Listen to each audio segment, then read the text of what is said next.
of the discussion is following the title of the track, and it's Beyond Energy, Rethinking Utility Revenue Models. Did I get that right? So with that said, let's go ahead and get into some introductions, and we're going to kick it off with Kent Dixon from Unomi.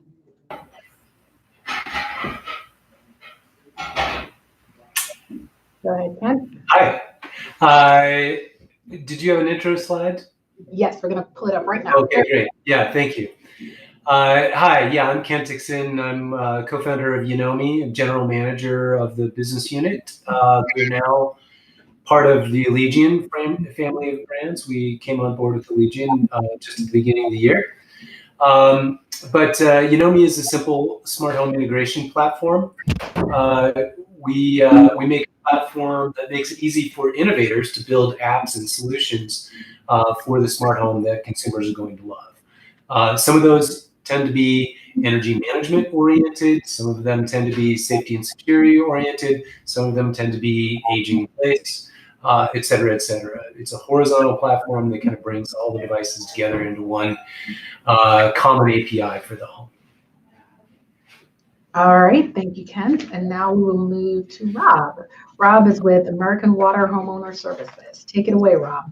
Wonderful, thank you. And if you could pull up my slide as well, Patrice. Sure, there you go. Right. Hi, good afternoon, everybody, and welcome. So my name is Rob Gilpin. I am the Director of Business Development on our utility side, so I work specifically with electric and gas utilities. What makes us unique is that we are a division of American Water, the largest water wastewater utility in the U.S., providing services for about 120 plus years. So utilities are very much in our DNA, and we fight the same issues and challenges that each of you utilities that are joining us today fight as well. Our division, American Water Homeowner Services, provides a variety of value-add services to you, the utility, that you in turn then offer to your residential customers. These would include a variety of home care services, whether it's warranty or on-demand repair services, HVAC maintenance and service programs. We have protection programs for all of the internal devices in the home, including all of your smart home technologies. We can build in-home installation programs around installing and servicing things like smart home devices, smart thermostats, et cetera. We leverage essentially a large base of contractors throughout the United States. We're constantly adding them. We average about 550 some odd home repairs per day. We operate 3 different call centers with about 420 agents now, give or take. So basically, we're inside the home providing a variety of value-added behind-the-meter solutions, if you will. Thanks, Patrice. All right, thanks, Rob. And now we'll move on to Alex, who's with Reliant. Yeah, thanks, Patrice. Alex Seegers with Reliant. And Reliant is part of Energy, which generates electricity and provides energy solutions to our more than 3.5 million customers across the US and in Canada. And NRG's competitive residential electricity business includes Reliant and is actually one of the largest in the country. Now, our core business at Reliant is in retail electricity in the deregulated Texas market. However, our greater mission is really to power, protect, and simplify our customers' lives by bringing electricity services and home security solutions, as well as a variety of related services to homes and businesses throughout Texas. Now, Reliant takes great pride in putting our customers and the customer experience at the forefront of everything that we do. And a big portion of that is empowering our customers with innovative tools and technology that not only allow them to manage their whole home energy footprint, but their entire household. And how this really translates down to home services is that outside of energy products, Reliant currently offers AC and heat services, whole home interactive security solutions, as well as a variety of other products. But in addition to our current portfolio, we're continuously looking at new energy and non-electricity product offerings, including new partnerships, as well as internally generated initiatives. And really the mission of that is to make sure that we're providing customers with ongoing value as well as relevant products for new and existing customers. And that's really at the core of what we do. So looking forward to the discussion today, and I'm glad to be here. Great, thank you, Alex. And now we'll move on to Mike, and Mike is with Constellation. Go ahead, Mike. Can you guys hear me okay? Perfect. All right, I was worried about that. Mike Waisgrass with Constellation, and just a little bit about Constellation. We are the competitive energy business of Exelon. Exelon is a large integrated energy provider in the United States. It's the number one utility in the United States with 10 million customers, and also the number one generator of zero carbon energy, the largest operator of nuclear power in the country. And the Constellation business is the largest energy supply business in the country. We serve all major choice markets with over 1.9 million customers, 200,000 of which are business customers.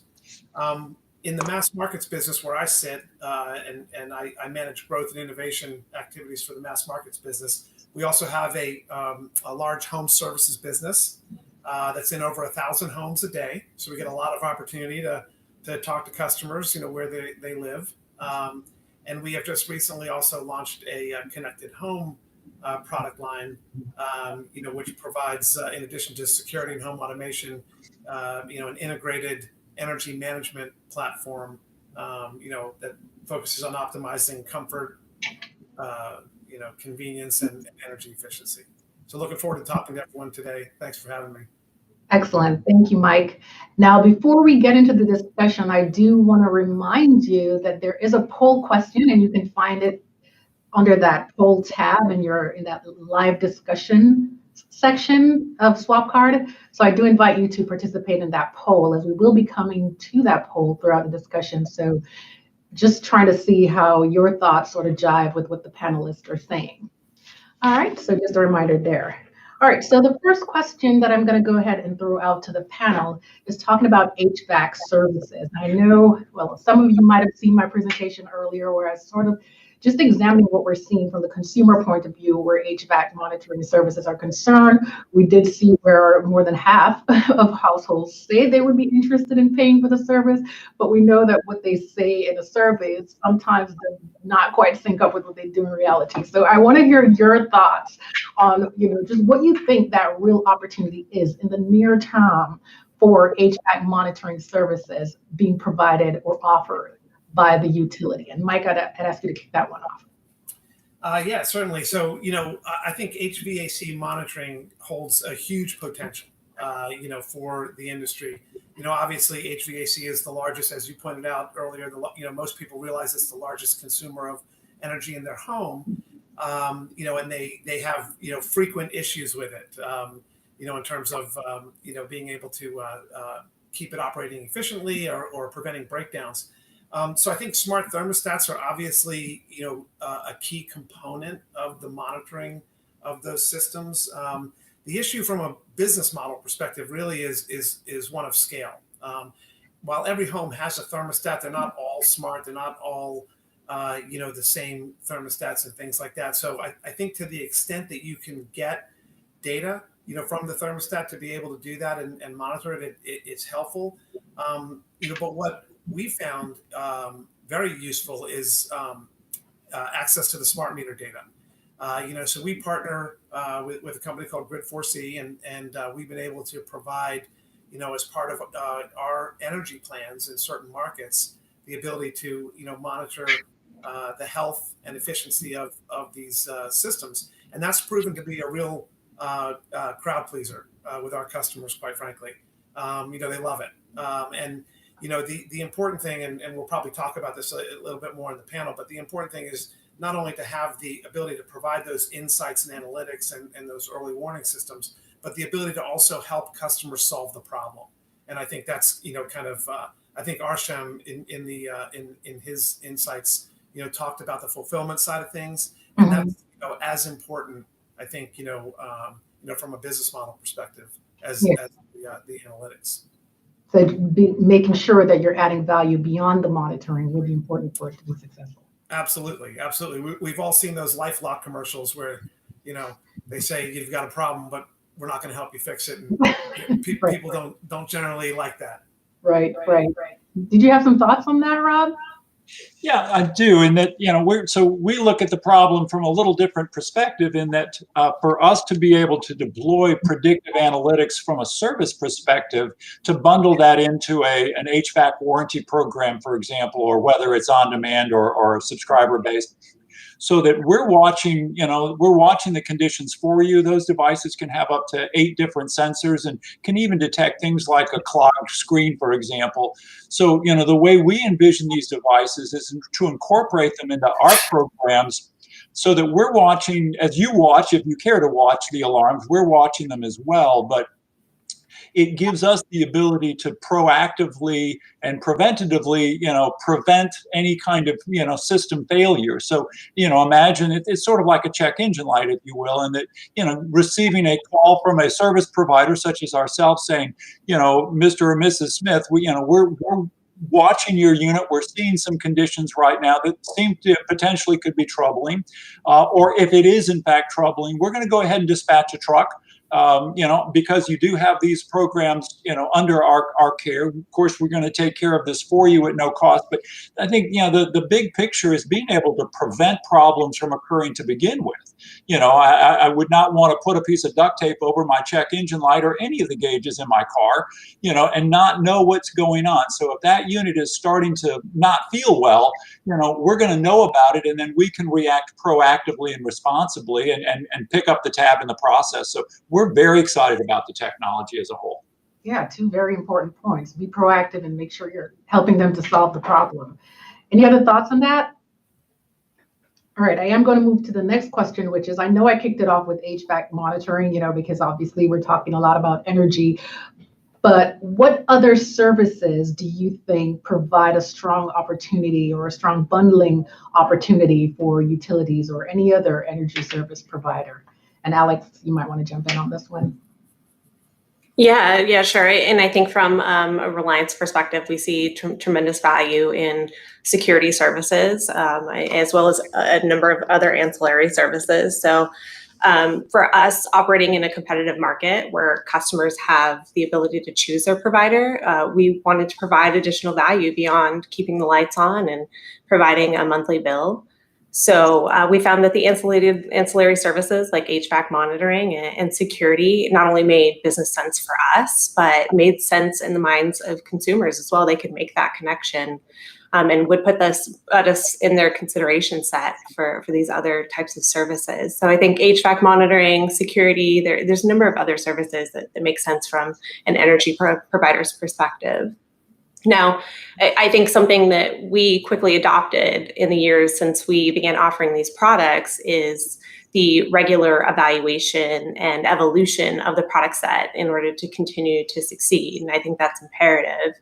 It's important because we're now seeing a lot of consumer technology companies enter the space, and the consumer technology trends are influencing and in a lot of cases elevating customer expectations. And I think that's great. I think that ensures that we're providing a good solution, a competitive solution, and ultimately it benefits the customer. So we're creating happy customers, which translate to longer term customers, which effectively is the goal for any of these types of products and services. Yeah, you did mention that, these services made sense in the minds of your customers to get them from a utility. Is there anything that gives a utility in your mind a competitive advantage for providing these services over any other provider out there? We have the in-home relationship with a lot of our consumers already. So for utilities, for energy providers, they have trust in it, whether it's the reputation because of customer service or reliability, but the relationship is there. And I think that allows customers to then make a consideration for additional services. And I think it's logical because it's all within the home. So expanding beyond just keeping your lights on and having that service, expanding to additional services and products, it makes complete sense. If it's an advantage, I'd say it is an advantage, but it makes sense logically. Okay, got it. Okay. Anyone have any other thoughts on services that utilities should be considering or any other energy provider? Well, I think Alex hit the nail on the head in a lot of ways. In the energy space, energy is not a highly interactive, kind of business, by and large, unless something goes wrong, obviously, which we're all, experiencing in some way, today. But, so to find those relevant, adjacent, kinds of solutions to be able to improve customer satisfaction and engagement and relevancy overall is really important. And that's why, when you have technology like smart home that is multi-application capable, it makes sense to do that. And then to Alex's point, from an energy perspective, you have that trust and that relationship with, with the consumer. So it makes a lot of sense, for us to be in those businesses. Makes sense. So what do you guys think then about the opportunity as you brought up smart home devices, Mike, and utilities are increasingly trying to introduce these, whether or not they're leveraging the devices that are already in the home or they're trying to, sell them through their own utility marketplaces. What do you think is the opportunity to provide technical support and warranty for these products from the utility? Is that something consumers would be receptive to? I mean, as a home service. I think so. I think, and Robert mentioned this in their approach. I think you want to be able to, not only, provide and enable these kinds of applications, but you want to be able to enhance them, provide other devices that can be integrated, into the home and orchestrated, but also the key is making sure that the customers know that you're there to support them. And, I think somebody mentioned in a previous session about, kind of a digital experience to be able to provide support, but then there's also, kind of the next level, whether it's phone service or, in-home repair and support. Those are the key elements, I think, to success. You can't just offer products. You kind of have to have a programmatic approach to the solution. Right. And let me switch it up a little bit then, Rob, as I come to you. So how important then is it to offer these technical support and warranty services in the market? Well, obviously we feel it's very important, and it's all about adding value. If your product does not add value or enhance the overall customer experience, then you need to re-examine your product. So that's what we're really all about. And obviously the table stakes are changing with, more and more digital technologies and multiple types of smart home technologies on multiple networks. It's very challenging. A great example just here in the last couple of weeks and working with a large electric utility in the Midwest, they sold a lot of smart thermostats off of their marketplace site. Well over 100,000 of them, but 20% of them came back last year simply because of installation issues. So, we feel that there's a really a large need, not for everybody, but to be able to offer it so that, somebody's there to help connect the dots. Not all of us have a 12-year-old in our homes that can provide free, unlimited tech support. So, we feel it's very important to provide in-home installation and ongoing support and just the ability to, just to have a voice that's there, voice of reason to help anytime, help is needed. And, that's a role that we really feel is kind of missing in the industry as a whole, that we want to fill that gap. Got it. Ken, did you have any thoughts on that? Yeah, I think the topic is really important. You mentioned warranty, but really what Rob's describing as much as anything is being able to just make sure stuff works for the consumer, both at installation time and over time. And so I think as we've got connected devices in homes, consumers should have the expectation that there's somebody they call when something goes wrong, when the thermostat goes off the network, or when it's not responding, or if they have some other HVAC issue, which we discussed earlier. So I think that's one of the real benefits of having connected devices in the home, is that they can be remotely monitored. You don't always have to roll a truck. Right. All right. Well, I did sort of talk about that a little bit in my presentation earlier too. And I know you guys are talking about it like, there's an opportunity and, somebody needs to fulfill that opportunity. And the utilities certainly can be a player in that space. But I think one of the things that we hit on earlier was that, this can also expand the market for smart home products, because there are a number of consumers who I know, based on the data, are not buying these products simply because there's no one to help them to, determine which product would be best suited for their home. Will this product work with the other products that I have in my home? They're confused, or just basically just think, I don't know if it's based on their own experiences with other products, or other people's experiences, that there will be issues setting up and installing the devices and getting it going. And then on the flip side of that, those are the consumers who say they don't buy because they anticipate those issues. On the flip side of that, there are a number of consumers who said, yes, if somebody provided me with technical support and warranty services, then this would make me more likely to purchase a product. So it's really a need in the market, and it's also an opportunity to expand the market for smart home devices for anyone considering, selling those products. All right, let's go a little bit more into home automation, and I'll be going to our poll question very soon after this. So can you, as I mentioned earlier in my presentation, a number of you guys mentioned as well, there are a number of other products in the home that are smart, that can really play a role in overall energy management, and beyond the HVAC system, just helping you manage energy throughout the home, right? You have smart lights, whether or not those are strong contributors on their own or not. And then of course there are smart plugs, which can turn non-smart devices basically into devices that you can remotely control. Smart appliances, are heavy energy consumers themselves. And it does take a lot of effort on the part of the consumer to try to manage, and choreograph the load, I guess, with all these devices to really generate energy savings that will be valuable. But of course, these devices themselves, provide the opportunity to, create a bigger sort of unified home automation strategy that helps you save significant energy. So can you talk a little bit more about that opportunity? How important is it? What it might look like? Anything like that? And I'll kick that off with Ken. Yeah, well, I'll start on that one. I think the basic premise that most of us accept at this point is that everything that can be connected will be connected, at least eventually. And so as we think about, the energy business and energy management and services to consumers, the consumer needs to be at the center of the conversation, the center of the design. So the experience for the consumer needs to be good. It's, as Mike mentioned, it's all about convenience and comfort. If we can keep consumers and users convenient or comfortable and not inconvenienced, then that's half the battle right there.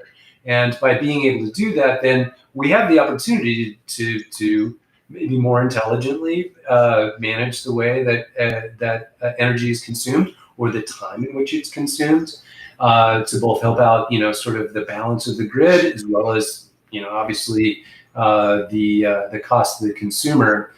Some of those connected devices you mentioned, Patrice, are big consumers of energy. Obviously, we focus a lot on the HVAC in this space, but appliances increasingly are connected and have a role to play in that. I think eventually EVs will be much more active in this discussion too, in terms of load. But the other devices in the home, even if they're not consuming a lot of energy, are important. One, because it's still about convenience and comfort. So lighting is just as important as temperature and climate to a user. But also those other devices are great context for us as we're putting together, very intelligent systems. So not everything is just binary. You're going to shut it off, turn it off, or turn it on. You want to know what the context is in that home right now. Is it occupied? Are people there? Are they doing something? Are they active? Are they sleeping? Are they eating? And by being able to know, the lights are going on and off, or that the Roomba is moving around, or that the garage door is closed, might give us some hints as to the context that's going on there. And that data, that information, that context will give us better automations, I guess I would say. Got it. Any other thoughts on the opportunity for automation and the new way in which we should be trying to bring these into the home, what's important when thinking about these services. Any other thoughts on home automation with smart home devices? If I may, Patrice, I think that Kent really, you hit the nail on the head. So I think from an energy perspective, we can approach the consumer with the energy management message, if it's at the thermostat, if it's lighting, or if it's appliances. But I think eventually it morphs into true whole home automation and intelligent automation. So, sensors in rooms that trigger scenes. So I think that it's easy for the consumer to adopt based on a payback of energy management, but eventually they'll see the whole home automation value. I think there's some research that Parks presented that door locks are amongst the most interesting products from a home automation and connected home perspective. That's not energy related at all. However, when you get a thermostat in the home and you introduce the customer to energy management, and then you fold in additional products that create additional value, then eventually the whole home becomes more valuable than just energy. It becomes, a greater whole home experience. Got it. Any other thoughts before I go to the poll results? I'll just add to that, and I'm a geek at heart, so our house and our kids are grown at this point, but, we've got a lot of technologies that I like to play with, but our next door neighbor's house was struck by lightning 2 years ago.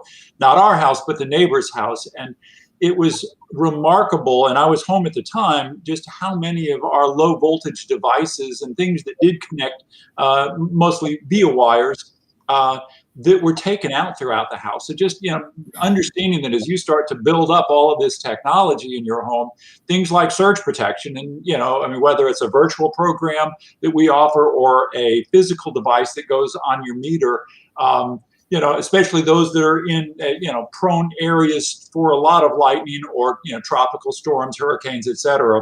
Having gone through that myself personally, it was awful and extremely expensive, to the tune of about $8,000 worth of technology repair. So just, as we start to build out this inventory of all of these, new technologies, cameras and, smart speakers and all of this other stuff, just recognizing that they don't fare well when when there's significant spikes in power. So just think of ways to protect that. And that can save you a lot of aggravation and a lot of money long term. Important consideration to build into any home automation strategy that we're trying to launch. Good point.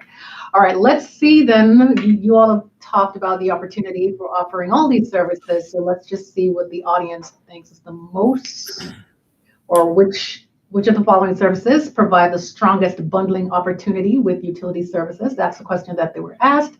And of course, energy management using smart home devices is the answer that sticks out, or the service that sticks out to the audience. So 60% of the audience believes that the energy management services that leverage smart home devices will be the most significant bundling opportunity. Home automation services, nobody selected that answer, and I think that's partly because it's kind of connected to energy management using smart home devices. One looks at it sort of at an individual device level. The other one looks at it more of a, choreographing all the different devices to create value. What else stood out for the audience? HVAC monitoring services is the one that came next in line, and 20% of the audience perceived that will provide the strongest bundling opportunities. And then smart security solutions came next in line with 15%, and only 5% said HVAC warranty services. So there you go on what the audience thinks. Does anyone have any thoughts on what the audience thinks before we move on? I think it's an interesting question, and one of the things that has been mentioned a couple of times today with these additional products and services and different capabilities or additional capabilities is really the orchestration of all of these things together and the user experience, quite frankly, because I think that's kind of one of the biggest barriers.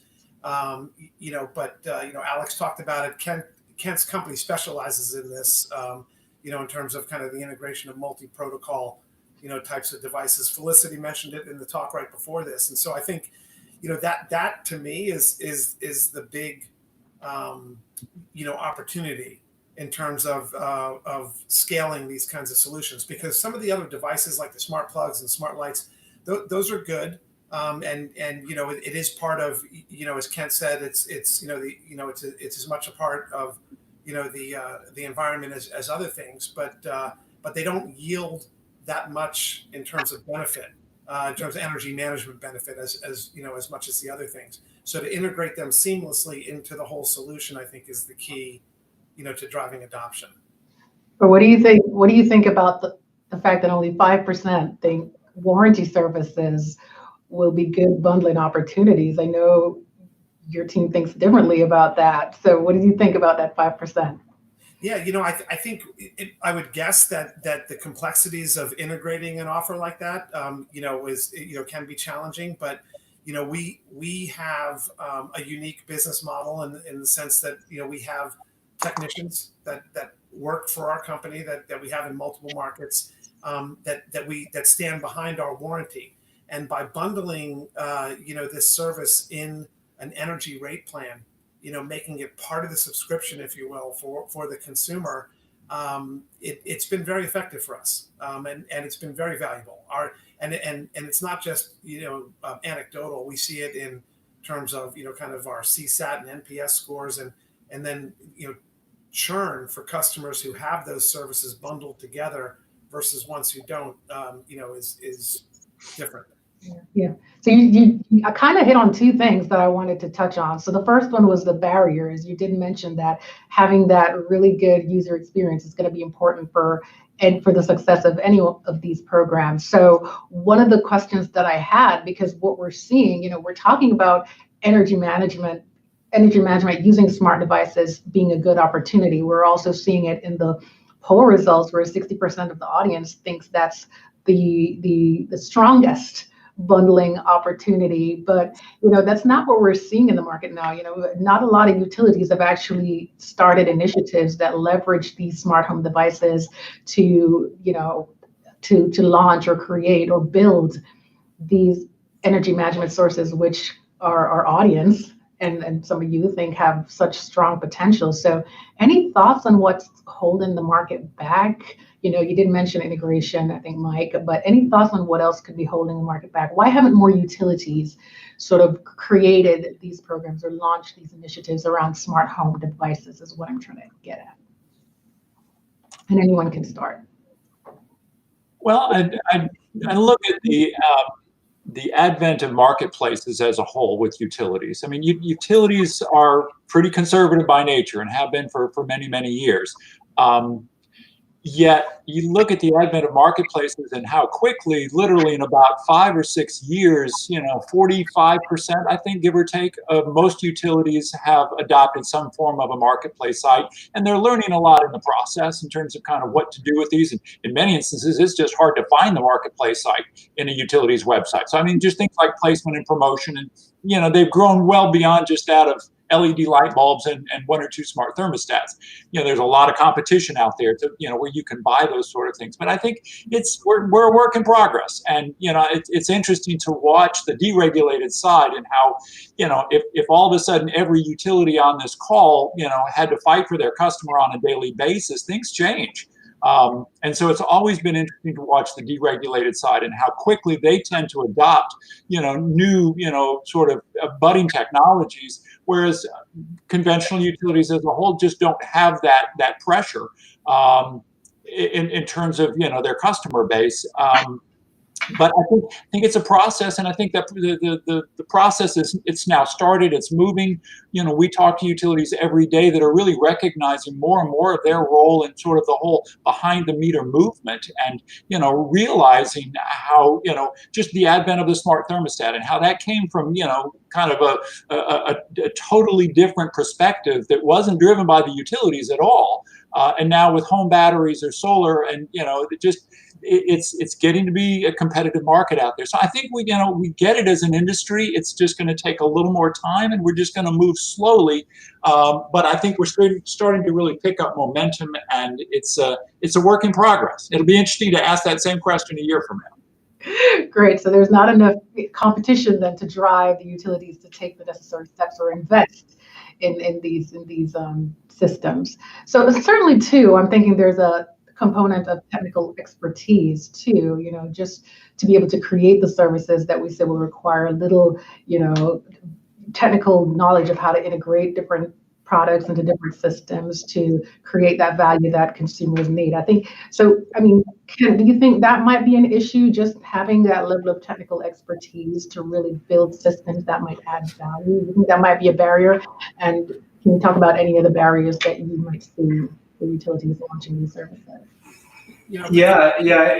I think the technical expertise and just the overall risk that Rob was mentioning. I mean, I think utilities historically, obviously, their job stops at the meter, and anything kind of beyond the meter into the home had been previously sort of off limits to them, and only recently, within the last several years, have companies, especially the more innovative ones, kind of gone beyond that to start touching things like the thermostat or other cut-off type of devices.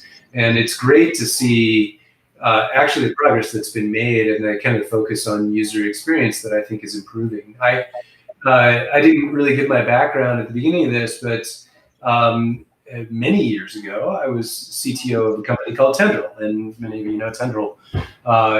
Emily actually gave one of the talks earlier today from Tendril, but even back then, back in 2008 to 2012, we were trying to help get utilities really excited about what they could do beyond the meter, and it did take much longer, as Rob said, than I think any of us thought it would before that was really embraced. But it's happening now. It is, and the technical expertise, I think, the additional sort of risks as well as costs associated with that is something that gives pause, I think. But I think there's enough good proof points out in the market right now, as well as a lot of companies who are specialized in solving these problems, some of which are gathered around the table today, that make this now a lot less steep hill to climb. One of the things, Patrice, I think people, in all fairness to the regulated utilities, the hurdle for a regulated company to get something put into the rate base or to invest, money into solutions is a little higher than your typical, kind of competitive environment. So they have that to deal with. They also, kind of have to deal with all segments of the market. So to be able to deliver solutions that address low and moderate income, as well as other segments, can present challenges. And so so I think to Rob and Kent's point, that it's not so much a lack of desire or opportunity or technical expertise. It's they've got to kind of work through a different process than competitive providers. That said, some of the Exelon utilities are in the process right now of kind of moving forward with connected home pilots and trials. Baltimore Gas and Electric has a program called Connected Annapolis that is been receiving a lot of really, really good feedback from the community, from the regulators in Maryland. So it's happening. It's just, I think it's just a little, they're operating in a different environment than the rest of us sometimes, and so it's a little more difficult. No, understood, and thank you for highlighting that. Now, let me go back on the second point that you touched on, which was the business model aspect of this. And you did mention that, your monitoring services are sort of bundled into the consumer's rate plan, and that's sort of the model that has worked for you when offering Hvac monitoring services. So I just want to know, I know a lot of the services that are traditionally in consumers' homes, it's all about the monthly subscription or yearly subscription sometimes, depending on what works better for consumers. But what do you think are the best business models to bring these services to market, or for you guys who already have these services in the market, what business models are working? And I think I can kick that off with you, Alex. Yeah, it's an interesting question, and I think one that's honestly currently evolving, because to your point, Patrice, for a long time, it was all about bundling with the energy plan.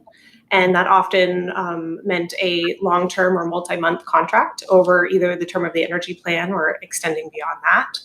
I think maybe consumer attitudes towards longer-term contracts is changing or has changed, which is driven, again, probably by the consumer marketplace. However, it also appears that the consumer appetite for paying upfront or having a larger upfront cost for solutions and services has changed as well. Previously, that was a barrier I think we witnessed in the market for a long time, that consumers didn't want to pay a hefty upfront fee for services or products. They would rather roll it into a multi-year contract.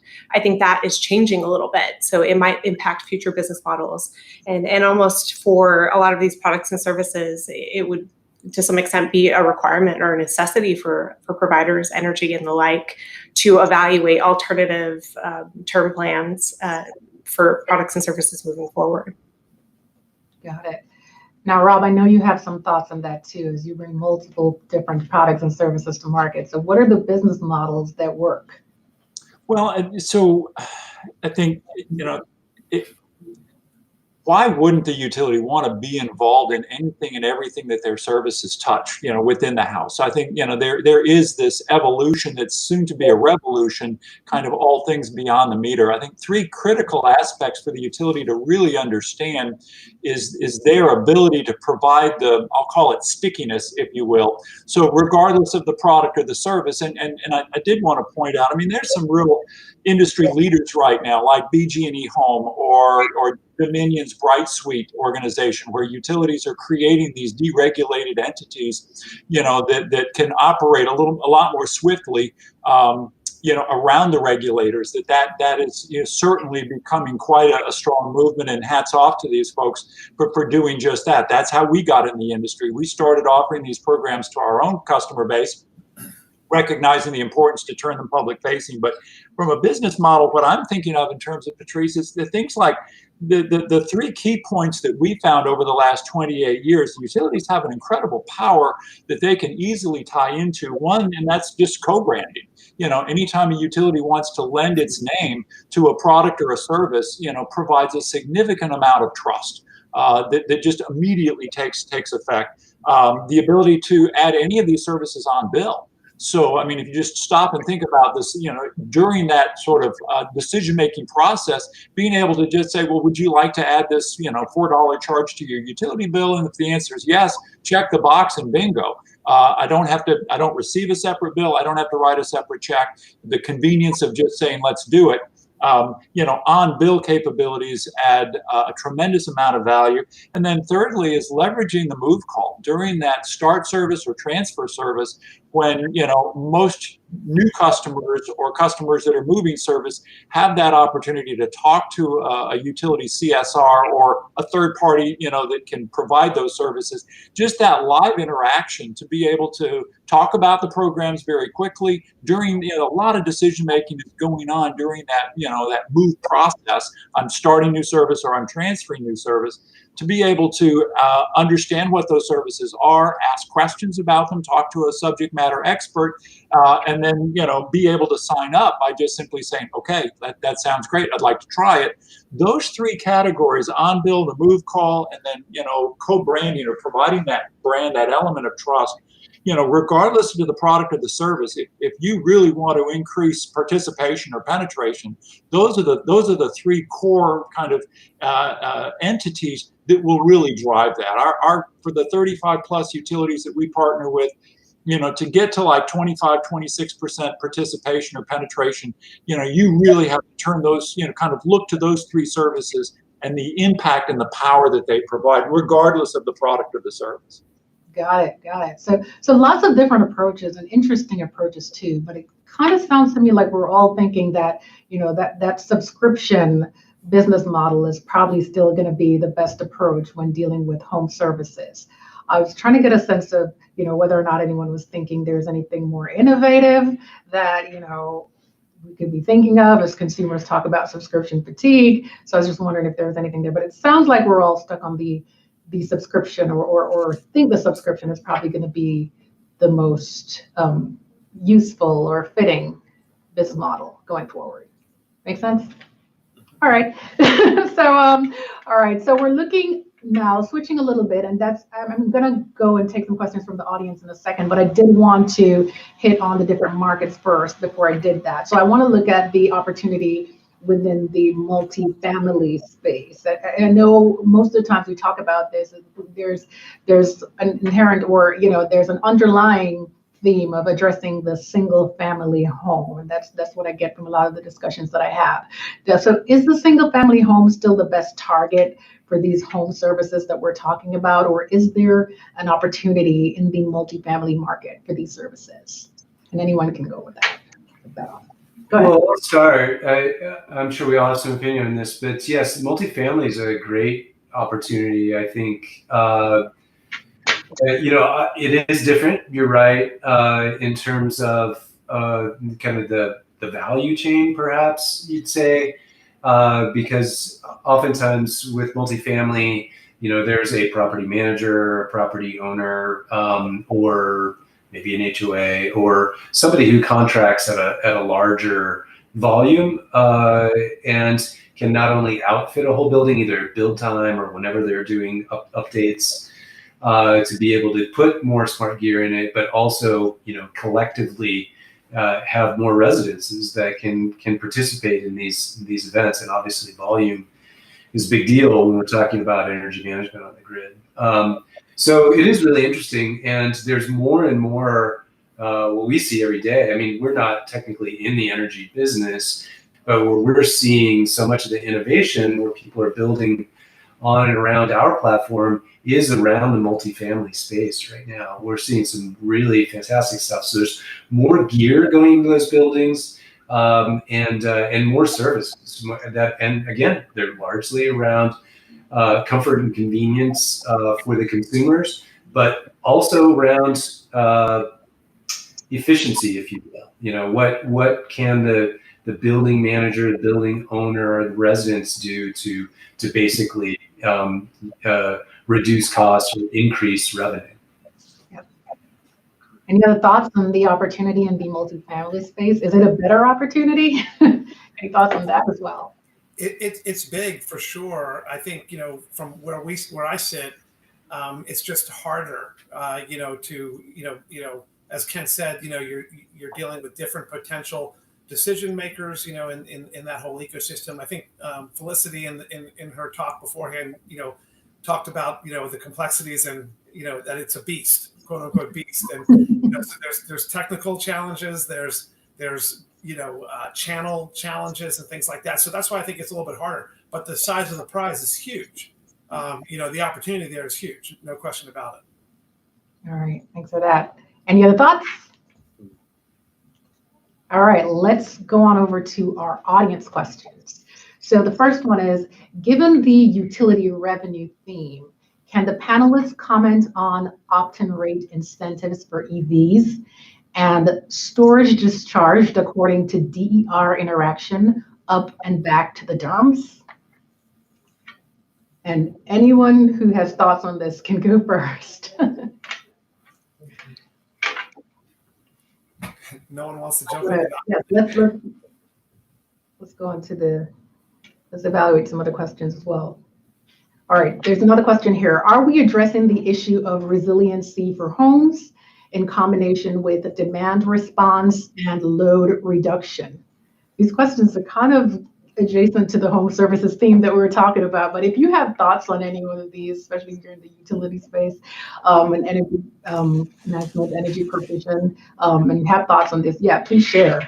And I can repeat the question too. Are we addressing the issue of resiliency for the home in combination with demand response and the load reduction? So resiliency, there could be an opportunity, a service that we could bundle into any of the home services that we're talking about, or into utilities as well. We just did some research recently, trying to find out from consumers, what would they be willing to pay for a service that would ensure that they could keep their energy supply up and running even during a blackout.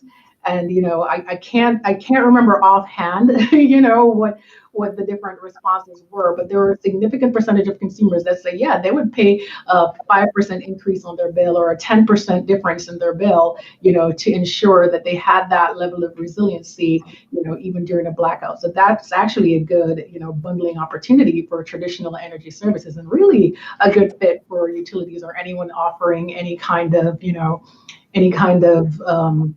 distributed energy storage or generation, systems. So does anyone have any thoughts on these? Yeah, I mean, I'll try to be brief in this because, again, this is not my area of expertise. However, we have seen people who are customers, partners of Unomi, working on really interesting, essentially microgrid types of services, whether it's down to an individual house that can basically keep operating when maybe the larger grid goes down, to kind of neighborhood-oriented microgrids where things like solar and storage are more shared among a group of homes, and it's really interesting, and it seems like this innovation, or at least the ideas for them, are born from disasters that are happening out there. And obviously disasters continue. We saw some this past week that many of you lived through in Texas. But the California wildfires and hurricanes and things like that, I think, are really creating more awareness and sensitivity, and probably demand for more resiliency. And I do suspect that consumers would pay for that. I think that's right. Patrice, and Kent makes a good point. This really, I think that the core of these questions is really around, storage and solar and other things like that. And I think, and to Kent's point, energy in general, people don't think about it until it's not there. And so, so resiliency and redundancy and other things like that is important. And I think if you look at some of the innovative companies out there, like Sunrun, for example, has done some, really interesting deployments and partnerships with utilities. And they've got some pretty good use cases out there. And I think, from an energy company perspective, if we don't look at the full, spectrum of things in the home, whether it's using EVs to dispatch load, in terms of a demand response event, or using battery backup in the event of an outage and things like that. So those are all the kinds of things that fit into this category, from a product and service offering. Yeah, it makes sense. What do you think about it, Alex? What do you think about the fact that consumers say, this is so important to us that we would be willing to pay extra on our monthly bill to ensure that this doesn't happen? That it might not even be something that, happens that regularly, but they're saying they'd be willing to pay extra on their bill to ensure that they stayed up and running. Do you think that's kind of an opportunity that makes sense to pursue? Yeah, I certainly think that there's opportunity there. I think you'd have to solution down to exactly what sort of product and service would be feasible for that solution. I know, at least from Reliant's perspective, our services business does have a whole home generator partnership. So we're somewhat addressing that, and we have ways to offer customers access to whole home generators or smaller generator opportunities and solutions. However, those are very big purchases. So rolling it into a bill is a great opportunity, and you'd need to get really creative with the scale and the cost of those types of solutions. I imagine that they're going to be a little bit more top of mind, especially down here in Texas, moving forward. So I think that there's a lot of opportunity for innovation, and being that resiliency is top of mind for consumers. Yep, interesting. All right, so I want to talk a little bit about, I know a lot of these services that we mentioned earlier are not traditionally in the wheelhouse of utility. We talked about, security, HVAC monitoring, providing warranties. So try to think, and I know different utilities, different energy providers are approaching this in different ways. I know some are, have completely homegrown solutions, as well as some are going into this space using a partner. So wanted to get a sense from you guys, just Is it better to create the homegrown solutions or go into these with a partner who have expertise in these areas, and sort of what are the pros and cons of both? Maybe you want to kick that off, Rob? Go ahead. Yeah, I'd love to. Thank you. It's a great question. It's interesting that I remember it was the chief technology officer at Austin Energy when he was making a presentation several years ago, and it's just always stayed with me that if any organization, utility or commercial organization, if you can't build it in less than a year, outsource it. Was his response, and I always loved that, and I think it makes for a real good rule of thumb. And things like there are a lot of things that we're involved with that have a lot of moving parts.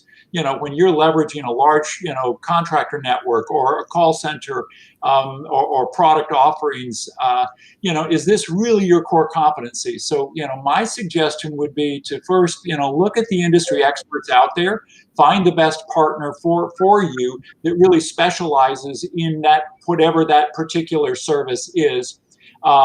And start off that way. One, it makes for a great pilot. It's the whole software as a service subscription model makes it very easy to test the waters, so to speak. Take the car and drive it for the next year or two and see if you like it, and then if you do, buy it. So it's easy to get into that space by finding a great partner. It's then at a point where down the road, is this something we want to stay in? If so, how can we expand it? Kind of a phased implementation, crawl, walk, run. Makes a lot of sense. And then ultimately, if you're really confident about all of this, you could always bring it in-house at that point. But it's I think through a partnership, a third-party vendor, it's a great way to test the waters. It's a great way to get things up and running quickly. And then you're learning quite a bit in that process. Conversely, I've talked to several utilities. In fact, some of them I think are joining us this afternoon that have provided these services that have grown so quickly over the years that now they realize, gosh, we had no idea that this was going to, be that big of an entity to have to manage. And now they find themselves, thinking, are we at a point where we want to sell it or find a third party to help us manage? So it can kind of go both ways. But I think bottom line is, for those that are not offering these services, find a partner and be able to pilot it, test the waters before you have to invest a lot of time and energy and technology and dollars. Just take it for a test drive. And you could even do that internally with your own employees as an internal pilot. So I think, having the third-party programs or third-party vendors makes it very easy to test the waters and then ultimately make the decision. Do we really want to be in this space? And then make your decision that way. Excellent point. Anyone have any thoughts on that? Ken, certainly you have some thoughts on, that whole part of tying it all together. The utility might not have all those capabilities, in-house on their own. So in that case, does it make sense to go in with a partner, or should they kind of learn the ropes and do it themselves? Because everything in every organization is so unique to them. So what makes more sense here? Well, yeah. Obviously, I think you need to leverage the talent and expertise of the folks who are specialists at what they do. And I think it's very hard to replicate that. Even things that look simple almost never are. So I think in any industry, whether it's energy or healthcare or anything else, kind of, know what your core is and what your context is, and outsource your context. I like the heuristic that Rob said too. If it takes you longer than a year to build it, outsource it. But the other heuristic is, is it core, essential to your business, or is it a contextual piece of your business? Is it really somebody else's business? So tap into the people who in some cases have already invested millions of dollars in solving problems and made all the mistakes, and found all the bugs, and tested with real life consumers, because you don't typically have the time or the benefit to remake all those mistakes along the way. All right, thank you, Ken. And that will have to be our last comment as we are up on our time. Thank you so much for what I found to be a very interesting conversation. So Thank you, Rob. Thank you, Mike. Thank you, Ken. And thank you, Alex. I really appreciated it. I would like to also invite everyone now to go ahead and join us. We'll be continuing the discussion in the networking discussions. I believe a link will be in the discussions tab that you can just click on into it. It's a Zoom discussion, so you should be able to access that in your discussion tab and swap card. Before we go, I do once again want to thank our sponsors, Bidgley, Austin Energy, Oceaco, Flow, and American Water Homeowner Services. Again, we really appreciate your contribution to making this event a success. Again, also, we want to thank our supporters and our industry associations who support the event. And also, just a reminder that you can definitely reach out to us for your research needs. You can reach out to anyone at Parks Associates or contact Julie Kistler. Her information is right there up on your screen if you have any immediate needs. And up next, we will have our networking discussion, which is again sponsored by American Water Homeowner Services. So thank you very much. All right, so I'll see you over there in a minute. Thank you again for joining.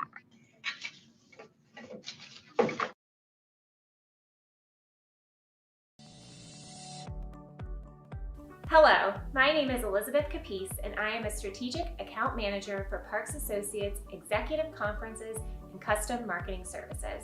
First, I want to thank our sponsors for supporting our event today. Your combined and individual support helps make our events possible. As you may know, Parks Associates is a woman-owned and trusted market research firm with an excellent reputation for our research and executive conferences. While 2020 is a year that we will certainly never forget, it remains our goal in 2021 to serve and support our sponsors through our year-long virtual conferences and custom marketing services.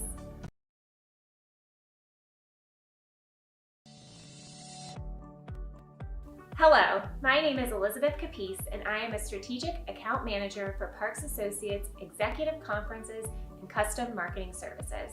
First, I want to thank our sponsors for supporting our event today. Your combined and individual support helps make our events possible. As you may know, Parks Associates is a woman-owned and trusted market research firm with an excellent reputation for our research and executive conferences. While 2020 is a year that we will certainly never forget, it remains our goal in 2021 to serve and support our sponsors through our year-long virtual conferences and custom marketing services. Our conferences offer a unique combination of industry expertise and extensive consumer research and analysis, ensuring sponsors visibility to the right audience of our senior executives throughout the year. Connections, the premier connected home conference, is celebrating its 25th year and hosting more than 1,300 senior executives from the smart home, security, connected health, energy, and home automation industries during sessions throughout the year. Our 12th annual Smart Energy Summit addresses the evolution of the customer utility market, the impact of COVID-19, and new opportunities to drive engagement in utility-sponsored programs and energy-efficient solutions. Parks Associates' 8th annual Connected Health Summit addresses opportunities for connected health solutions to empower consumers, caregivers, and providers to meet the growing demand, independent living, chronic care management, remote access, and wellness and fitness solutions. Our 4th annual Future of Video, OTT, Pay TV, and digital media brings together senior leaders to share insights on consumer adoption, churn, and spending on services, including the role of the connected CE in the growth of video viewing. If you are looking for new ways to engage with our audiences, increase your brand awareness, and network with our industry leaders, I would love to share with you on how to partner with Parks Associates to help provide your brand more visibility.